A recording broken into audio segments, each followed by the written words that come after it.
Assalamualaikum warahmatullahi wabarakatuh. Inilah profil Algojo Arab Saudi Saad Al-Beshi, sehari penggal 7 orang, penonton pingsan. Muhammad Saad Al-Beshi adalah algojo terkemuka di Kerajaan Arab Saudi.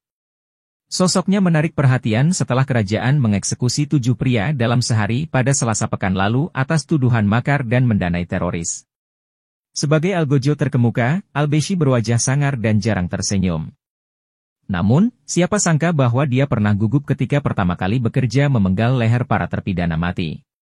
Pada 2003, Al-Beshi pernah memenggal 7 orang dalam sehari. Tidak masalah bagi saya, 2, 4, 10 selama saya melakukan kehendak Tuhan, tidak masalah berapa banyak orang yang saya eksekusi, katanya kepada surat kabar Okas dalam sebuah wawancara. Dia mulai bekerja di sebuah penjara di Taif, di mana tugasnya adalah memborgol dan menutup mata para tahanan sebelum dieksekusi. Karena latar belakang ini, saya mengembangkan keinginan untuk menjadi algojo, katanya. Dia melamar pekerjaan itu dan diterima. Pekerjaan pertamanya datang pada tahun 1998 di Jeddah. Penjahat diikat dan ditutup matanya. Dengan satu pukulan pedang saya memenggal kepalanya. Benda itu berguling beberapa meter jauhnya.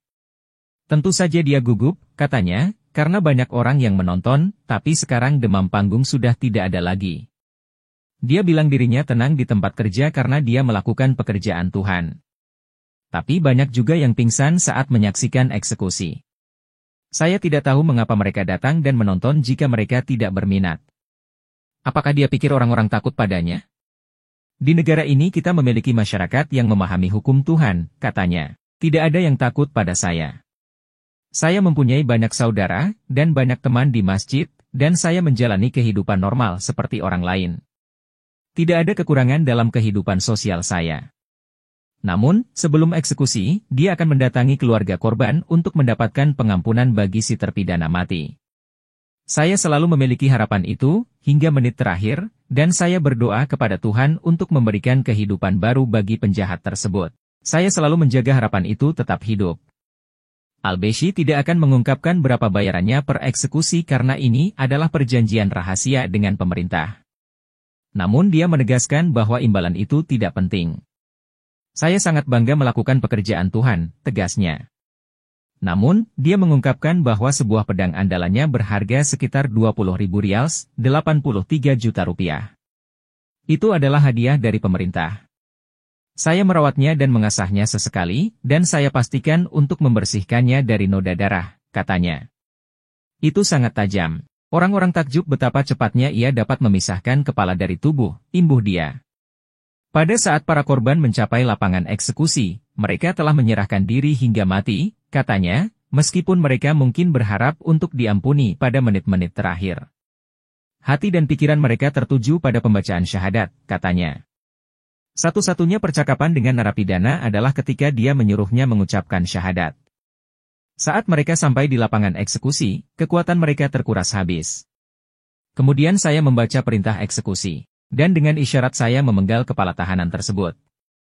Dia telah mengeksekusi banyak wanita tanpa ragu-ragu, jelasnya. Meskipun saya benci kekerasan terhadap perempuan, jika itu kehendak Tuhan, saya harus melaksanakannya. Tidak ada perbedaan besar antara mengeksekusi laki-laki dan perempuan, kecuali perempuan tersebut mengenakan jilbab, dan tidak seorang pun diperbolehkan berada di dekat mereka kecuali Al-Beshi sendiri ketika waktu eksekusi tiba. Saat mengeksekusi wanita, dia akan menggunakan senjata atau pedang. Tergantung apa yang mereka minta untuk saya gunakan. Terkadang mereka meminta saya menggunakan pedang dan terkadang pistol. Namun sebagian besar waktu saya menggunakan pedang, imbu dia. Sebagai algojo berpengalaman, Al-Beshi yang berusia 42 tahun dipercayakan tugas untuk melatih kaum muda. Saya berhasil melatih putra saya Musaeb, 22 tahun, sebagai algojo dan dia disetujui dan dipilih, katanya dengan bangga. Pelatihan berfokus pada cara memegang pedang dan di mana harus memukul, dan sebagian besar dilakukan dengan mengamati algojo yang sedang bekerja.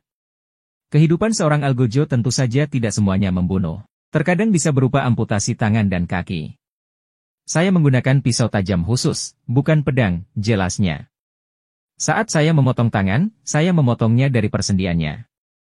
Jika itu adalah kaki, pihak berwenang menentukan di mana akan dilepas, jadi saya ikuti itu. Al-Beshi menggambarkan dirinya sebagai pria yang berkeluarga. Menikah sebelum menjadi algojo, istrinya tidak keberatan dengan profesi pilihannya. Dia hanya meminta saya untuk berpikir matang-matang sebelum berkomitmen, kenangnya. Tapi menurut saya dia tidak takut pada saya, ujarnya dengan tersenyum kilat. Saya menangani keluarga saya dengan kebaikan dan cinta. Mereka tidak takut ketika saya kembali dari eksekusi. Terkadang mereka